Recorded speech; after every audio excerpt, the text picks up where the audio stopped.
Assalamualaikum warahmatullahi wabarakatuh. Dalam mazhab Syafi'i merupakan salah satu sunnah abdal dalam sholat subuh. Jika seseorang meninggalkannya, baik secara sengaja ataupun karena lupa, sunnah baginya untuk melakukan sujud sahwi di akhir sholat. Sebagai informasi, kunut secara bahasa berarti pujian. Secara istilah syara, kunut diartikan sebuah zikir khusus yang mengandung pujian dan doa.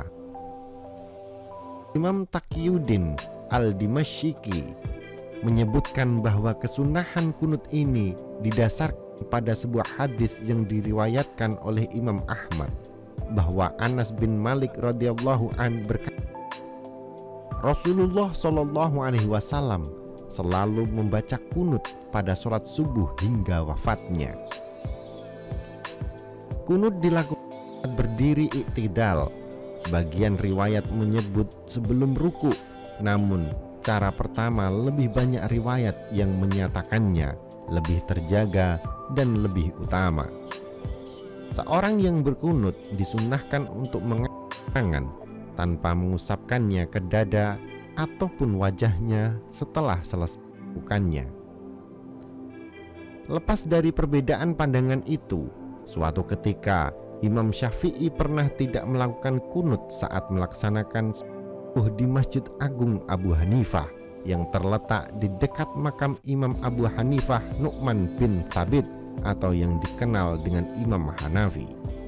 Ia memang sengaja melakukan hal tersebut, tidak dalam keadaan lupa.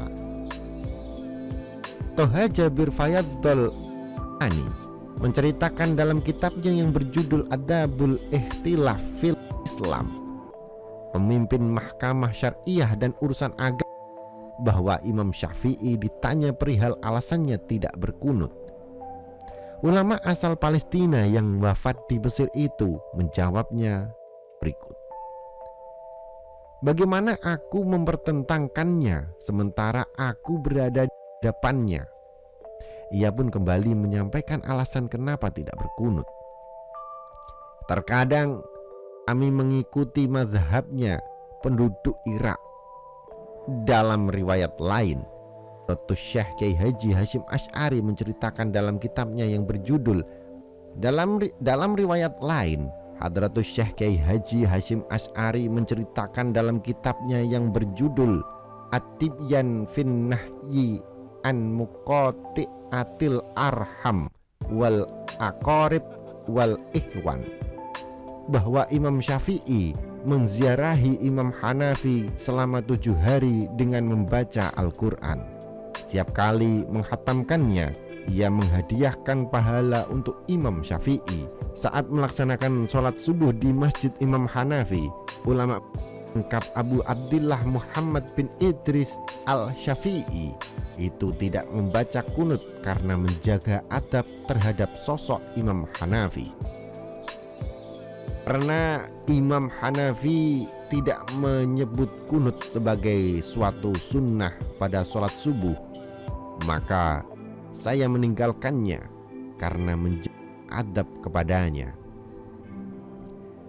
Dari kisah ini kita dapat mengambil beberapa pelajaran. Pertama, kita melihat bahwa betapapun berbeda pandangan dengan Imam Hanafi, Imam Syafi'i tetap menjunjung tinggi adabnya. Ya, sikapnya demikian itu merupakan bentuk wujud penghormatan atau penghargaannya terhadap pandangan Imam Hanafi yang notabene bukan saja ulama biasa, tetapi juga guru dari gurunya, Imam Malik. Kita tentu saja pernah mendengar sebuah adu gium, adab lebih tinggi daripada ilmu. Disinilah letaknya Imam Syafi'i menerapkan hal tersebut. Ia tetap menunjukkan posisi akhlaknya di atas dari ilmu yang dimilikinya. Kondisi tersebut, ulama yang berusia 54 tahun itu meletakkan keilmuannya di bawah adabnya.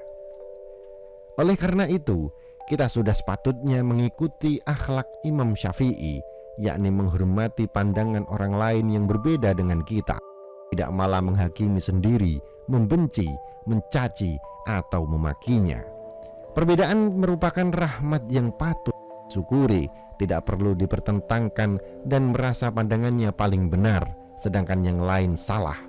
Ulama sekali Imam Syafi'i saja bersikap demikian, bagaimana dengan kita? Semoga dapat meneladaninya. Kedua, perbedaan tidak perlu dihadap-hadapkan dengan menganggap satu pandangan sedangkan yang lain salah. Kita boleh memilih pandangan siapa saja, baik Imam Syafi'i, Imam Hanafi, ataupun ulama lainnya. Semuanya memiliki pijakan dalil, manhaj berpikir sendiri yang dapat dibenarkan secara hukum. Wakil Ketua Lembaga Basul Masail Nahdlatul Ulama Abdul Muqsid Ghazali pernah menyampaikan dalam pengajian kitab Syarh al-Waraqat bahwa perbedaan di antara para ulama disebabkan dua hal, yakni pilihan dalil dan pemahaman terhadap dalil. Kita sebagai awam tinggal mengikuti pandangan mereka. Jika Anda merasa bahwasannya konten ini bermanfaat, silahkan like dan bagikan ke seluruh jaringan yang Anda miliki. Wallahu a'lam bishawab. Wassalamualaikum warahmatullahi wabarakatuh.